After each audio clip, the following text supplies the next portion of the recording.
Good morning, everyone. Today I'm going to finish reading Inside Out and Back Again by Thanhha.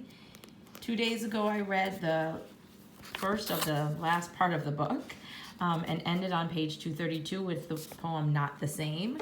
So today I'm going to start with page 233 called But Not Bad.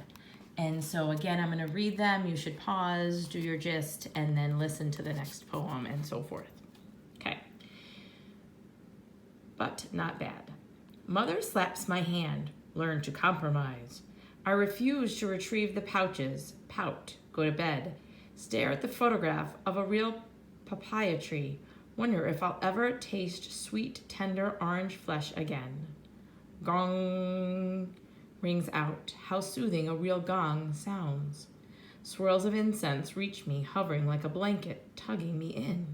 I wake up, a faint light, guilty, heavy on my chest. I head toward the trash can. Yet on the dining table, on a plate, sit strips of papaya, gooey and damp, having been soaked in hot water.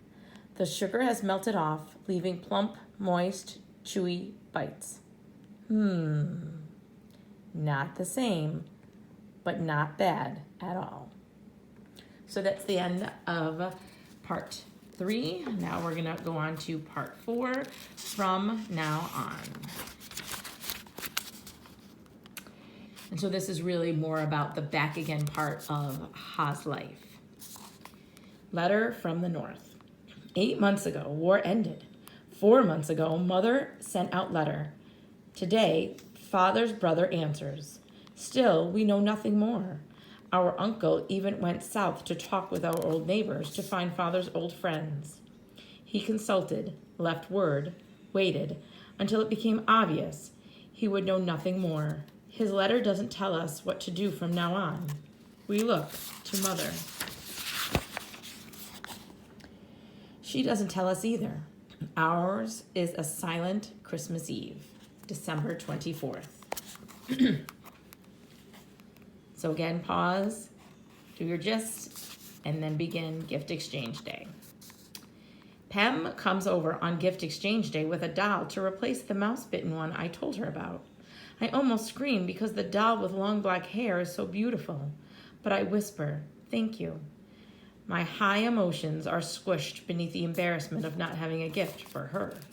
December 25th.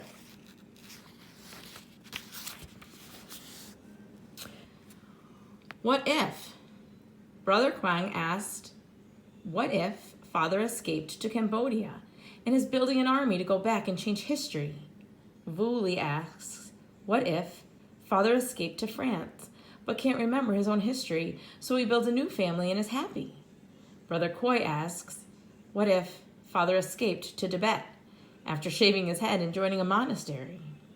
I can't think of anything, but can't let my brothers best me, so I blurt out, what if father is really gone? From the sad look on their faces, I know, despite their brave guesses, they have begun to accept what I said on a whim. December 29th. So kind of coming to the realization that father is not coming back and that he probably has died. And they need to move on. A sign. Mother says nothing about father, but she chants every night. Long chants, where her voice wavers between hope and acceptance. She's waiting for a sign. I'll decide what she decides. December 30th. No more. First day back after Christmas break, I know I'm supposed to wear something new. I don't have anything new except for the coat and a hand-me-down dress still wrapped in plastic.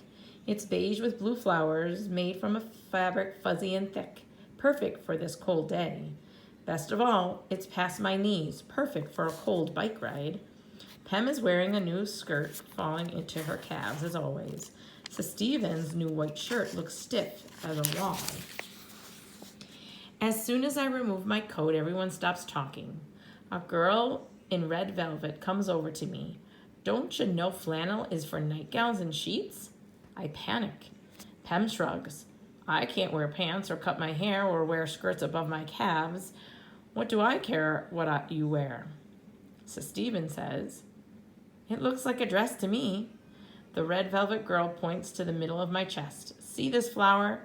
They only put that on nightgowns. I look down at the tiny blue flower barely stitched on. I rip it off. Nightgown, no more. January 5th. So she still continues to sort of get bullied and picked on. And so I'm glad that she has friends like Stephen and Pam that are trying to help her out. Seeds. I wear the same dress to sleep, telling Mother why. I pretend not to care. Then no one cared, so I really didn't care. Mother laughs. Tell her a much worse embarrassment is not having a gift for Pem. Mother nods, thinks, goes to her top drawer. I was saving this for you for Tet, but why wait? In her palm lies the tin of flower seeds I had gathered with Titi. Perfect for Pem. Mother always thinks of everything. January 5th at night. And mothers do often think of everything. So give your mother some slack. Gone. Mother runs in after work, hands clenched with into white balls, words chopped into grunts, face of ash. We stare at her left hand. The amethyst stone is gone. Brother Quang drives us back to the sewing factory in his car made of mismatched parts. We search where Mother sat. We retrace her steps to the cafeteria, to the bathroom, to the parking lot. We repeat so often we lose count, propelled by Mother's wild eyes and pressed mouth, frightened of what her expression would be if, at dusk, the guards shoo us out. We're afraid to look at Mother. January 14th. So sort of make a prediction.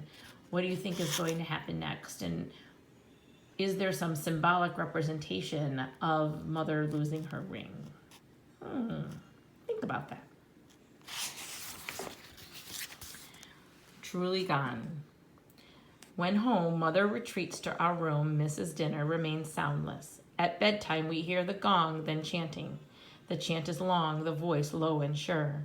Finally, she appears, looks at each of us. Your father is truly gone.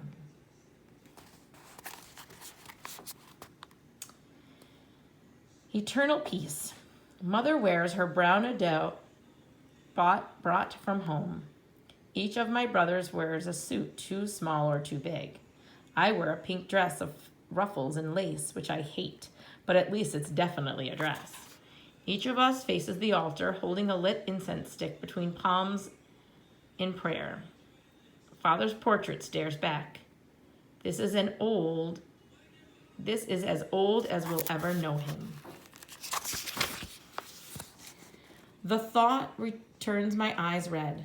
Mother says, we'll chant our father's safe passage toward eternal peace, where his parents await him. She pauses, voice choked. Father won't leave if we hold on to him. If you feel like crying, think at least now we know. At least we no longer live in waiting. And that is January 17th. So again, pause, do your gists. What is the magnitude and what is the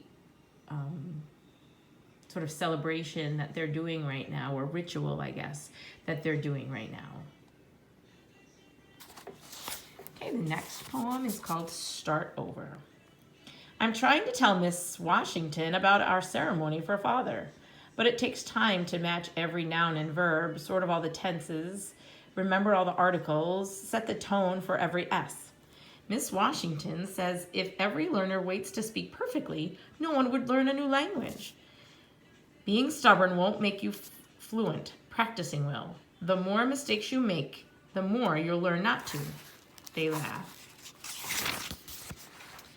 Shame on them. Challenge them to say something in Vietnamese and laugh right back. I tell her father is at peace. I tell her I'd like to plant flowers from Vietnam in her backyard. I tell her Ted is coming and luck starts over every new year. January 19th. So again, write your gist.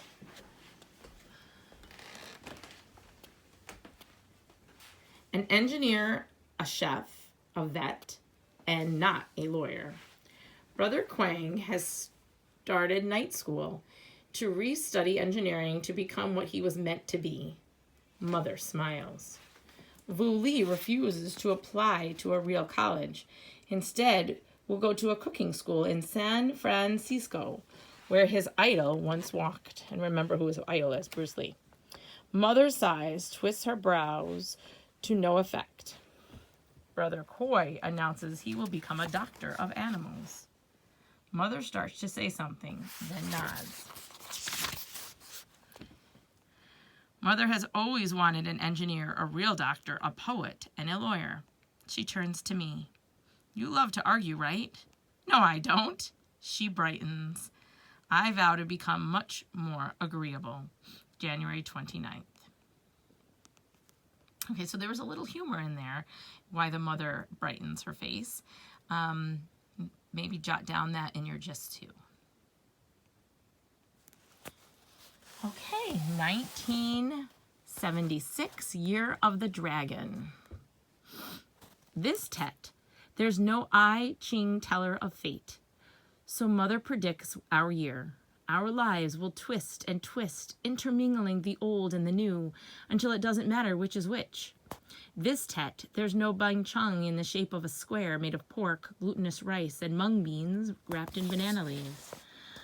Mother makes her own in the shape of a log made of pork, regular rice, and black beans wrapped in cloth. Not the same, but not bad. As with every Tet, we are expected to smile until it hurts all 3 first days of the year. Wear all new clothes, especially underneath. Not sweep, not splash water, not talk back, not pout. Mother thinks of everything. She even asked Brother Quang to bless the house right after midnight, so I couldn't beat him to it by touching my big toe to the carpet before dawn. Mother has set up an altar on the highest bookshelf, the same forever young portrait of Father. I have to look away.